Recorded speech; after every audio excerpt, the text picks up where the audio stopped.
నమస్కారం. ప్రజాదళం TV news కు స్వాగతం. నా పేరు Nagamani Yadav, state co convener, Eluru జిల్లా. ముఖ్యంగా ఈ ప్రెస్ మీటు మేము దేనికి పెట్టాము అని అంటే, రామచంద్ర యాదవ్ గారు 5 డిమాండ్లు పెట్టారు.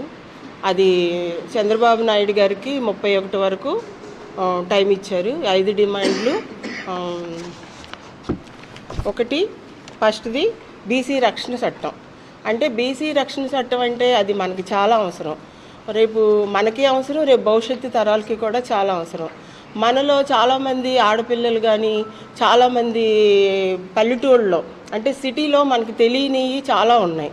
అంటే మనం ఏదో కొంచెం హ్యాపీగా బతుకుతున్నాం, మనకు అండదండలు ఉన్నాయి అనేసి మనం అనుకుంటున్నాం, భావిస్తున్నాం. కానీ పల్లెటూళ్ళు ఏపుగా చూస్తే వాళ్ళు చాలా ఇబ్బందులు పడుతున్నారు ఆడపిల్లలు. మొన్న మేము ఒక పల్లెటూరు వెళ్ళాం, ఆ ఊరి పేరు అవి చెప్పడం నాకు ఇష్టం లేదు. ఇప్పుడు వాళ్ళు చెప్పిన దేనగాది వింటే కళ్ళంటే నీళ్ళు వచ్చినాయి. ఆ పిల్లలకి జరిగే అన్యాయాలు ఆడపిల్లలకి, అలాంటి వాళ్ళకి ఈ బీసీ రక్షణ చట్టం అనేది చాలా అవసరం. కాబట్టి దీనికోసం ఎన్నో సంవత్సరాల నుంచి మా నాయకులు, సంఘ నాయకులు కానీ, యాదవ సంఘ నాయకులు కానీ, బీసీ సంఘ నాయకులు కానీ పోరాడుతూనే ఉన్నారు. 78 సంవత్సరాల నుంచి వాళ్ళు పోరాడుతున్నా దానికి ప్రభుత్వం ఏమాత్రం విలువ ఇవ్వలేదు. ఏంటి, వాళ్ళని ఓటు బ్యాంకుగా వాడుకుంటూ వచ్చింది తప్ప వాళ్ళ కోరికలు నెరవేర్చడానికి ఏంటంటే ఏదన్నా అడిగామనుకోండి, మీకు ఎమ్మెల్యే ఇచ్చాము, ఎంపీ ఇచ్చాము, మేము ఎక్కువ ఇచ్చాము అనేసేమో మన టీడీపీ ప్రభుత్వం. మమ్మల్ని మించిన వాళ్ళు లేరు, మేమే ఎక్కువ బీసీలకి సపోర్ట్ చేస్తున్నాం అని చెప్పేసి అంటది. ఇంకా వైసీపీ ప్రభుత్వం అడిగితే వాళ్ళు అదే అంటున్నారు. అంటే మాకు ఇక్కడ న్యాయం జరగట్లేదు ఇక్కడ. కాబట్టి మాకు బీసీ రక్షణ చట్టం అనేది మా భవిష్యత్తు తరాలకి చాలా అవసరం. ఇంకా రాజధాని ప్రాంతంలో బీసీలకి 1000 ఎకరాల భూమి అడిగారు. అది 1000 ఎకరాలు దేనికి అడిగారు? అది కూడా బీసీల కోసమే. రేపు పొద్దున్న ఆ రాజధాని పూర్తవుతుంటే ఫ్యాక్టరీలని, చాలా రకరకాల బిజినెస్లు అక్కడ ఏర్పడతాయి. అందులో బీసీలకు కూడా హక్కు అనేది కావాలంటే వాళ్ళకు కూడా ఒక లాభదాయకం. అంటే బీసీలు వెనకబడిపోయి ఉన్నారు కాబట్టి ఆర్థికంగా వాళ్ళు ముందుకెళ్ళటానికి ఇది ఒక ఆధారం అన్నమాట. 1000 ఎకరాల భూమి అడిగింది. అంతేగాని ఇది రామచంద్ర యాదవ్ గారి కోసం కాదు భూమి అడిగింది, బీసీల కోసం ఆయన పోరాడుతున్నారు. ఇప్పుడు ఇంకోటి బీసీలు కులగణ కోసం నేను పుట్టిన కాడి నుంచి పోరాటాలు వింటూనే ఉన్నా. చాలా కష్టపడుతున్నారు, చాలా పోరాటాలు చేశారు, దీక్షలు చేశారు, వాళ్ళు మీటింగులు పెట్టారు. ఎన్నో డబ్బు వేస్ట్ అయింది తప్ప, మా వాళ్ళకి టైం వేస్ట్ అయింది తప్ప ఈ బీసీలకి కులగణ అనేది సాధించలేకపోయాము. ఈ రోజు వరకు కూడా సాధించలేకపోయారు. అంటే అది అంటే మా బీసీలు అంటే అంత లోకువ ఈ ప్రభుత్వానికి. బీసీలకి ఇచ్చేసాం, అవి ఇచ్చేసాం, ఎన్టీ రామారావు కాడి నుంచి బీసీలకి ఎన్నో చేసాం అంటున్నారు. ఏం చేశారు మాకు చెప్పండి. మాకు కావాల్సింది బీసీలకి ఏం చేశారు మీరు అని చెప్పేసి ఈ రోజున మేము చంద్రబాబు నాయుడు గారిని అడుగుతున్నాం. మీరు 4 సార్లు సీఎం అయ్యి మా బీసీలకి ఏం న్యాయం చేశారు? మీరు పలానా న్యాయం చేశారని చెప్పి మా బీసీలకి మీరు ఒక స్టేట్మెంట్ ఇవ్వండి, తెలుసుకుంటాం మేము. ఇంకోటి బీసీ కులాల కార్పొరేషన్ నిధులు. అసలు అది అవుతే అసలు ఏ సమావేశాలు, శాసనసభ జరుగుతుంది, శీతాకాలం సమావేశాలు అంటారు, అసలు దీని గురించి అసలు చర్చే జరగదు అక్కడ. తర్వాత ఉద్యోగాలు, స్థానిక చట్టసభల్లో బీసీలకి 44% రిజర్వేషన్లు. అంటే ఇప్పుడు మేము పిల్లల్ని చదివిస్తున్నాం, చాలా కష్టపడి లేని వాళ్ళు కూడా చాలామంది ఉన్నారు బీసీల్లో. ఎందుకంటే రాజ్యాధికారం మీకే, ఆస్తులు మీకే, మొత్తం అన్నీ మా బీసీలు అందరూ కూడా మీకే కట్టబెట్టేశారు. ఏంటంటే ఈ రోజున మా బీసీలు అనేవాళ్ళు చాలామంది వెనకబడిపోయి ఉన్నాం. మేము ఏదో కష్టపడి మా పిల్లల్ని చదివించుకుంటుంటే వాళ్ళకి ఉద్యోగాలు లేవు. వాళ్ళ ఉద్యోగాలకి ఎక్కడికి వెళ్ళాలి? హైదరాబాదో లేకపోతే బెంగళూరు. మా పిల్లల్ని మేము ఉద్యోగాలకు పంపించి పిల్లలు ఒక సాట, తల్లిలో ఒక సాట అవుతున్నాం. అది ఎంత బాధాకరంగా ఉంటుందంటే, అలాగే ఇక్కడ ఉద్యోగాలు లేక అమెరికాలో వెళ్ళి, ఆస్ట్రేలియాలో వెళ్ళి ఎంతమంది దుర్మరణం పొందిన వాళ్ళు కూడా ఉన్నారు మా బీసీల్లో. ఇదంతా కడుపు కోత పడిన తల్లులు ఉన్నారు, తండ్రులు ఉన్నారు. ఇదంతా మీ ప్రభుత్వం మీరు ఏసీ రూముల్లో పడుకుని మీరు నీతులు చెప్పడం కాదు, మాకు ఏం చేశారనేది మాకు కావాలి. ఈ రోజున రామచంద్ర యాదవ్ గారు అడిగారు. ఈ 5 డిమాండ్లు అడిగినప్పుడు చంద్రబాబు నాయుడు గారు మా బీసీ ఓట్లతో 4 సార్లు మీరు సీఎం అయినప్పుడు మీరు ఈ 5 నేను తీర్చలేను, ఇన్ని మాత్రమే నేను తీర్చగలుగుతానని మీరు ఎందుకు స్టేట్మెంట్ ఇవ్వలేదు? మేము దాన్ని మిమ్మల్ని ప్రశ్నిస్తున్నాం. మీరు బీసీలని మీరు అనవసరంగా బీసీలను ఏంటంటే వీళ్ళు మమ్మల్ని ఏం చేస్తారో అధికారం మా చేతిలో ఉందని మీరు అనుకోవద్దు. మీకు అధికారం ఇచ్చింది బీసీలు లేదే మీకు అధికారం లేదు. మరి బడుగు బలహీన వర్గాల కోసం పుట్టినటువంటి బీసీవై పార్టీ బోడే రామచంద్ర యాదవ్ గారు అధ్యక్షులు. మరి ఆయన పార్టీ పెట్టిన దగ్గర నుంచి కూడా బడుగు బలహీన వర్గాల కోసం నిరంతరంగా శ్రమిస్తూనే ఉన్నారు.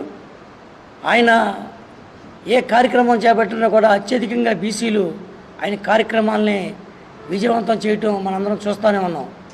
మరి ఆయన మొన్న బీసీ గర్జన రాష్ట్ర వ్యాప్తంగా ఉన్నటువంటి బీసీలందరికీ కూడా ఆయన కబురు చేసి, నేను బీసీ గర్జన కార్యక్రమాన్ని ఏర్పాటు చేస్తున్నాను, పార్టీలకు అతీతంగా ప్రతి బీసీ సోదరుడు కూడా ఆ కార్యక్రమాన్ని విజయవంతం చేయాలని చెబితే మరి లక్షలాది మంది ప్రజలు ఆ గుంటూరు బీసీ గర్జనని ఎంత విజయవంతం చేశారో రాష్ట్ర వ్యాప్తంగా ఉన్నటువంటి అన్ని సామాజిక వర్గాలకి అర్థమయ్యే ఉంటుంది.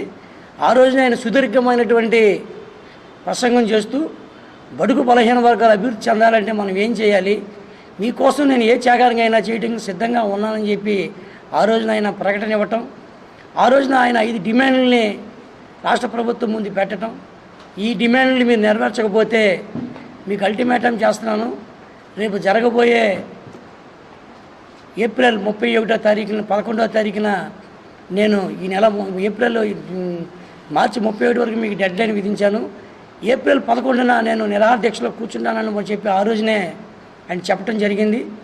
మరి రాష్ట్ర ప్రభుత్వంలో ఉన్నటువంటి బీసీ నాయకులు, రాష్ట్ర ముఖ్యమంత్రి వర్యులు అందరూ కూడా ఈ యొక్క వ్యవహారాన్ని పరిశీలించాలి. రామచంద్ర యాదవ్ అంటే ఒక రామచంద్ర యాదవ్ కాదు. రామచంద్ర యాదవ్ పక్కన పార్టీలకు అతీతంగా బీసీలకు ఉపయోగపడే వ్యక్తిని ఎవరైనా హక్కును చేర్చుకునే అవకాశాలు ప్రజాదరణ కలిగినటువంటి నాయకుడికి ఎప్పుడు ఉంటాయి. దయించి ఇటువంటి కార్యక్రమాలు ఉవ్వెత్తున జరిగి పార్టీలకు నష్టం జరిగే విధంగా కాకుండా కూర్చోపెట్టి, ఆయన ఏమీ పెద్ద డిమాండ్లు ఏమి అడగలేదు, ఆయన అడిగిన చాలా తక్కువ డిమాండ్లే. ఇవాళన్న బీసీ రక్షణ చట్టం అనేది ఆ రోజు రాష్ట్ర ప్రభుత్వం, ఈ ఉన్నటువంటి రాష్ట్ర ప్రభుత్వం ఆ రోజున ఎన్నికల మేనిఫెస్టోలో పెట్టడం జరిగింది. అలాగే ఇంకో 4 డిమాండ్లు ఆయన అదనంగా బీసీల కోసం అడగడం జరిగింది. దాన్ని పరిశీలించాలి. ఎవరి కోసం, ఆయన వ్యక్తిగతమైన విషయం కోసం ఆయన ఏం అడగట్లేదు.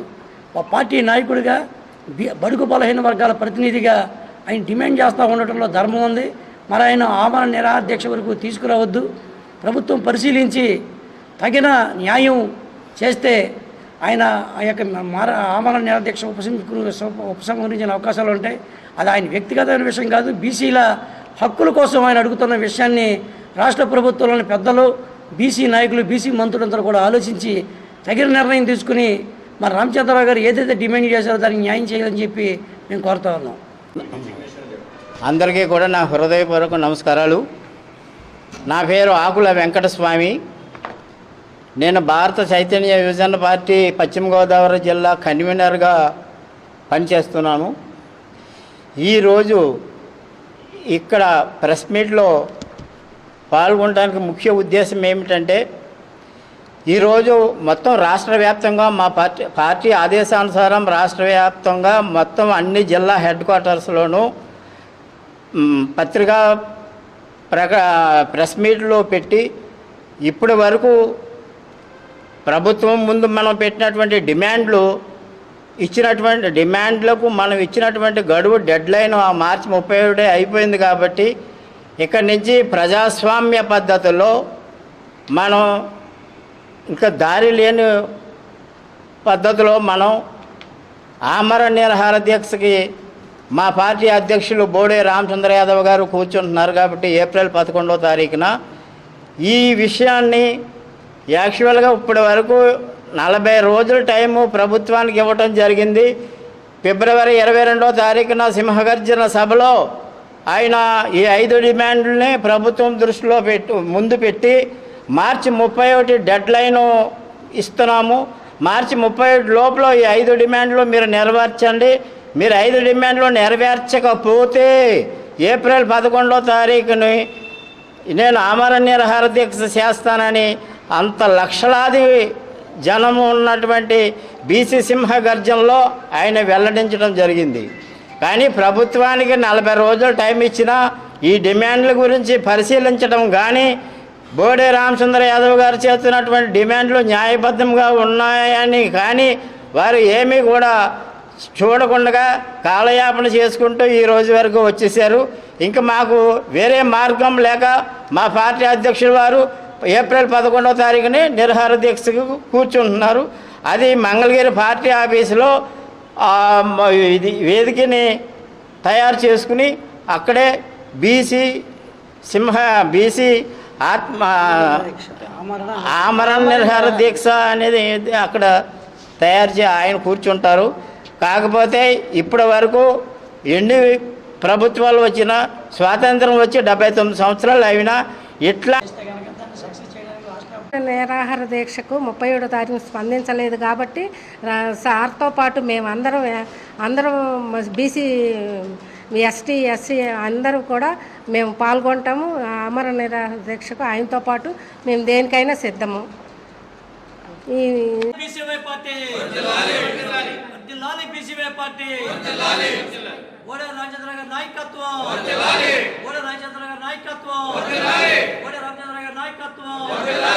విజయవంతం చేయాలి ఆమరణ నిరాహార దీక్షని, విజయవంతం చేయాలి ఆమరణ నిరాహార దీక్షని, విజయవంతం చేయాలి ఏప్రిల్ 11వ తారీఖు ఆమరణ నిరాహార దీక్షని, విజయవంతం చేయాలి ఏప్రిల్ 11వ తారీఖు ఆమరణ నిరాహార దీక్షని. రామచంద్ర గారి నాయకత్వం వర్ధిల్లాలి బీసీవై పార్టీ, వర్ధిల్లాలి బీసీవై పార్టీ, జై బీసీ, వర్ధిల్లాలి బీసీవై పార్టీ. ఎస్సీ ఎస్టీ మైనారిటీలు కాపులు అందరూ కూడా ఈ కార్యక్రమంలో రామచంద్ర యాదవ్ గారి ప్రాణాలకు తెగిసి చేస్తున్న ఈ నిరాహార దీక్షని విజయవంతం చేయాలి. అందరూ పెద్దలు, కుల సంఘ పెద్దలు అందరూ కూడా దీంట్లో పాల్గొన్నారు.